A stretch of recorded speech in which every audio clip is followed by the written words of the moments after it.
Ketika godaan datang, apakah hal itu menggerakkanmu kepada Tuhan atau malah menjauhinya? Ini adalah pertanyaan renungan kita untuk hari ini.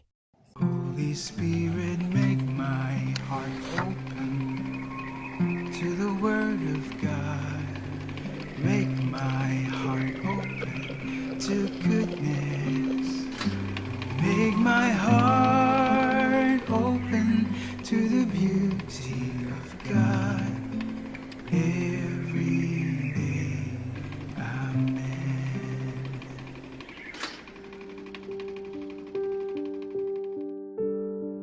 Pernahkah kamu bertanya-tanya, bagaimana para orang kudus menghadapi godaan mereka?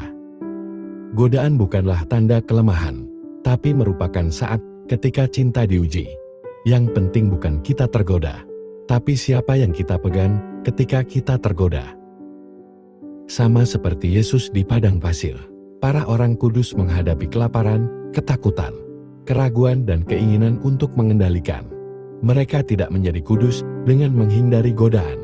Mereka menjadi kudus dengan memilih Tuhan terus-menerus, terutama ketika keadaan sedang sulit. Di gereja mula-mula, ada Santo Antonius yang agung. Ia meninggalkan segalanya dan pergi ke padang pasir untuk mencari Tuhan sendirian, hanya untuk bertemu dengan kelaparan, ketakutan, dan pikiran kelam.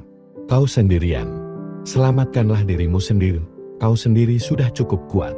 Godaannya halus, keamanan diri, kesombongan rohani, dan kenyamanan. Antonius tidak membantah suara-suara ini. Ia berdoa, berpuasa, dan berpegang teguh pada kitab suci. Ketika rasa takut muncul, ia mengucapkan firman Tuhan. Seperti Yesus di padang pasir, ia menolak mengubah batu menjadi roti. Ia mempercayai Tuhan untuk roti sehari-hari dan bertahan. Berabad-abad kemudian, ada Santo Yohanes Bosco yang bekerja di antara anak-anak miskin dan terlantar. Ia tak punya uang, tak ada keamanan, dan menerima banyak kritik. Teman-teman mendesaknya untuk menutup pidato dan melindungi dirinya sendiri. Godaannya adalah ketakutan akan kegagalan, keputusasaan, dan dorongan untuk mengendalikan hasil. Bosco memilih kepercayaan daripada kendali. Ketika sumber daya habis, ia berdoa. Ketika tertekan, ia menolak untuk memanipulasi keadaan. Ia menempatkan setiap keputusan di hadapan Tuhan. Dengan pengabdian mendalam pada kongregasi, Maria penolong umat Kristiani.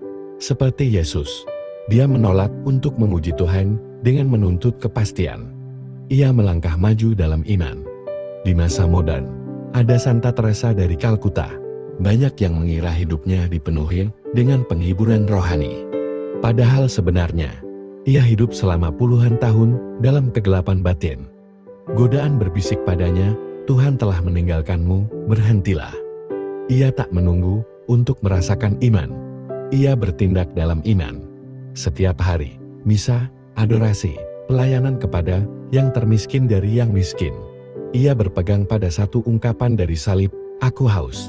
Seperti Yesus, Santa Teresa menolak untuk menuntut bukti.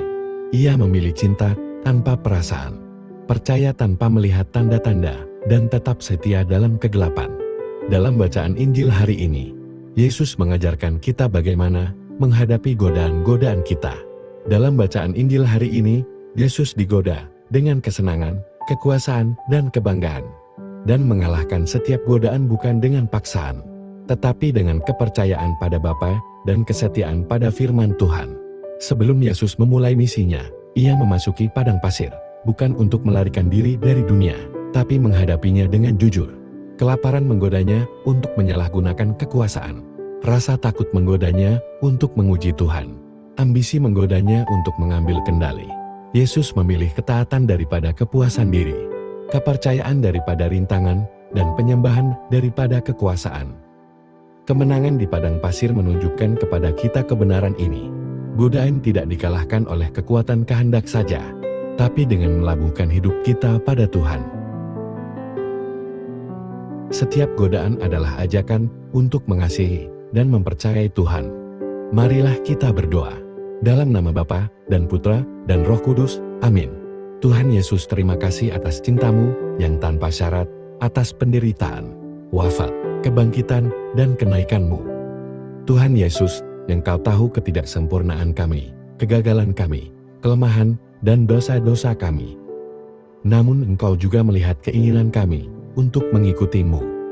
Ampunilah kami ya Tuhan. Tuhan Yesus, ketika kami tergoda untuk memilih kenyamanan, kendali, atau pujian, ajarilah kami untuk memilih-Mu sebagai gantinya seperti yang dilakukan oleh para kudus. Amin. Setiap godaan adalah ajakan untuk mengasihi dan mempercayai Tuhan. Berhembuslah dalam diriku, ya Roh Kudus, agar segala pikiranku kudus. Bertindaklah dalam diriku, ya Roh Kudus, agar pekerjaanku juga kudus. Pikatlah hatiku, ya Roh Kudus, agar aku hanya mencintai yang kudus. Kuatkanlah aku, ya Roh Kudus, agar aku memperjuangkan segala yang kudus.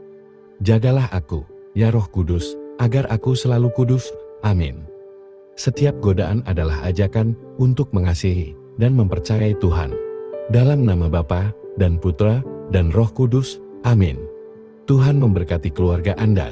Tuhan memberkati Gereja Katolik kita dan Couples for Christ.